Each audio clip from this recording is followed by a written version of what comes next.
WestWorld for Barrett-Jackson. And this year, it's a little more fun than normal, right? Oh, way more fun, especially early in the week, because we have the Dr. Stewart Berkowitz collection.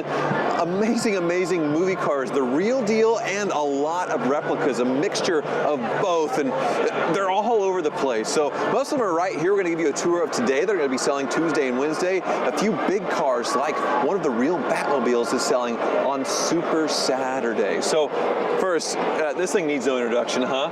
Right? The Muttmobile from Dumb and Dumber, a tribute to it with the shag. It's so cool. Now, they had a mobile pet grooming service, and they eventually, traded this in for a moped? I prefer this. To get to Colorado, right? Okay, here, come past the Jurassic Park Jeep, which is also part of the collection, but they even made it accurate to fill it up, just like in the movie. You have to lift the dog's leg, which I got to be careful with this nomad next to me, and I can get to the fuel cap by lifting the leg and filling it up, just like in the movie. You know, his leg got lit on fire while he's hitting on the hot girl and all that stuff. But yeah, this is just the start. So you saw the Jurassic Park Jeep. I guess we'll go this way. Come on. I feel like this would be hazardous if it rained at all. Like, it'd be all mold, right? You gotta keep it indoor. Keep this garage kept right here. So if you're a big Smokey and the Bandit fan, which I am, they managed to get a police car that looks just like it from the film. Jackie Gleason, you know, Buford T. Justice was chasing him. You know, at one point the roof got chopped up, tracing the Trans Am. And well, we normally have tons of Trans Ams from the movie. Right. But this is the first time I've seen.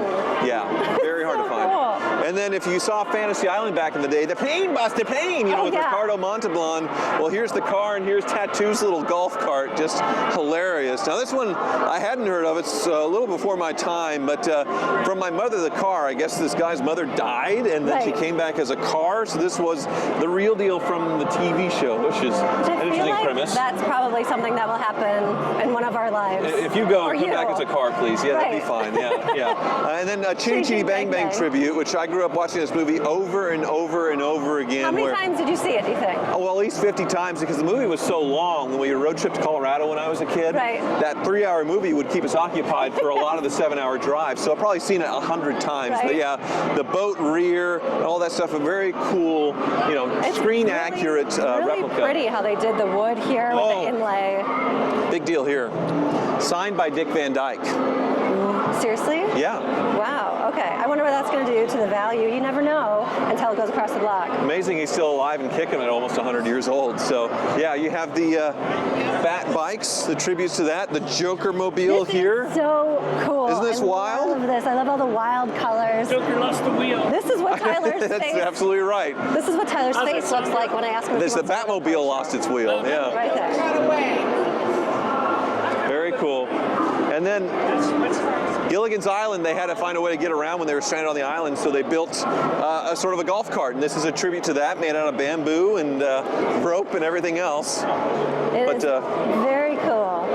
Step inside. This is completely custom, if you didn't know. Now you do. I love this. You could put like little cups in here. They're like makeshift cup holders. The grass hood. I like it. The star up front. Kind of the Rolls-Royce treatment here in the front with the starfish instead of the Spirit of Ecstasy, you know, the big grill, you know. It looks exactly like a Rolls-Royce. Very cool. And then there's two Beverly Hillbillies mobiles. So this one is the replica.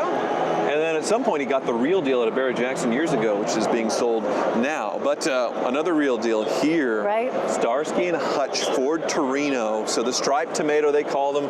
I think this is the third one used in the filming from 75 to 79. And they actually did the stripes from the factory for, I think, a run of 1,000 cars. So it's really cool that they actually made a tribute to the TV show that sell to the public. But this is actually one of the real TV cars. So. Is this Kit from Knight Rider? Yes, minus a roof, but still pretty cool. Yeah, you got the yoke steering wheel there. All the gauges for days, all the LED lights up in there. Kit talks to you.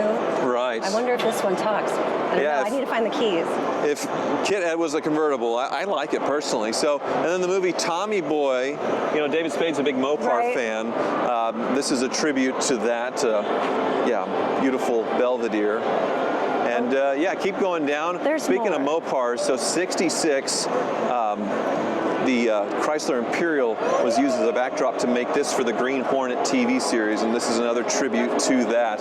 Very radically modified from the original Imperial. I think these are weapons down here that shoot out. Yes. Are they? Maybe. Isn't that cool? That would be cool to have on a road if you have like a little bit of road rage. Right. Maybe a little illegal, but definitely necessary.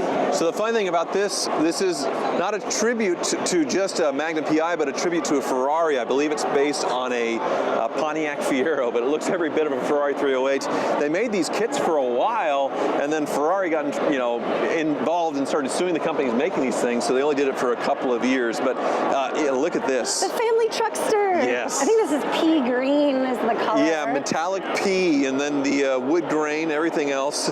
His trade-in got crushed before he could say, give me the keys back. And do you remember the part where they're driving to get their Christmas tree and they get stuck underneath a semi? Well, that's Christmas Vacation with the Taurus. Okay. So this one is from the original film. Well, not that it's a tribute to it, but yeah, they doubled up the headlights. They wanted to make it as hokey and goofy looking as possible, and they definitely achieved that. So, yeah, I know, isn't that crazy? The one right here. This is very cool. It's always fun when they come across a Barrett-Jackson. Right. So they found a 59 with the big fins, which is pretty hard to find in the first place. Yes. Which is what they used. Sniffer.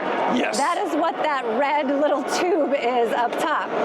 This is actual real technology here. Oh yeah, very much so. Just in case there's ghosts. Proton packs come with it. I saw in the photos as well, I believe. But yeah, going the other way. How's that going? Thank you. Going the other way, you have a tribute to the Dragula and the Munster Mobile. And the crowds here are just, crazy about all of this. I mean, just swarming these things. It's just amazing to see this big collection of movie cars and TV cars here in person. Right. But, now, these I'd say are the most detailed, orientated of all the TV cars, all the movie cars. Right. And you could just spend days looking around and all the things. You have the stacks coming out right there. I love these sort of lantern-type headlights. Completely custom, just like the TV show. I don't know, I could see myself driving one of these. They did a great job with this tribute for sure. So then you have the Mystery Machine, which we've seen plenty of Mystery Machines in different configurations. I think the old Fords are pretty accurate, like an old Ford or old Volkswagen with the flattest nose as possible. Since it's a cartoon, it's not really a real car. It's not?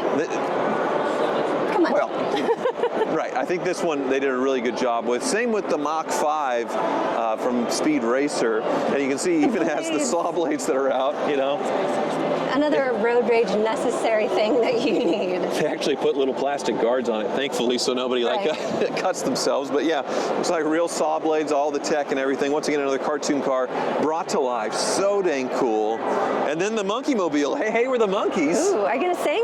Well, they had a very basic song to introduce themselves. Hey, we're the monkeys. But yeah, sort of that GTO kind of front end that Barris did. Another tribute to that. It's just a crazy thing. My dad loved the monkeys, so. Yeah, my dad did too. And then the DeLorean, the time machine, very important.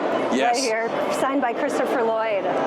Doc Brown, so our buddy Video Bob built this one. It's another tribute, but he has very detailed ones. And this one's from a later film, so at first they had to get plutonium to power the thing, or 1.21 gigawatts, and get the bolt of lightning to hit it at just the right time, so they didn't have plutonium. But when he went to the future, he was able to find a fusion reactor, put some garbage in it, and that generated enough power to travel through time. So it's like the Back to the Future 2+ version That's a of pretty it. good idea. So, yeah, so now some real stuff here, ending it out in this area. So the Beverly Hillbillies, what was his name? I'm sorry.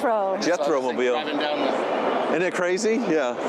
The Jethro Dragster, yes. Yep. Now this was actually used in the TV show. Yeah, and sort of the original paint too, that period of the 60s and 70s where they used that deep metallic. Obviously it's patinaed up now, but it's so cool that it's just original from, how Barris painted it back in the day. Does the horn work? I don't want to get in trouble. You can go for it. It's going to be really loud. It's real. Yep.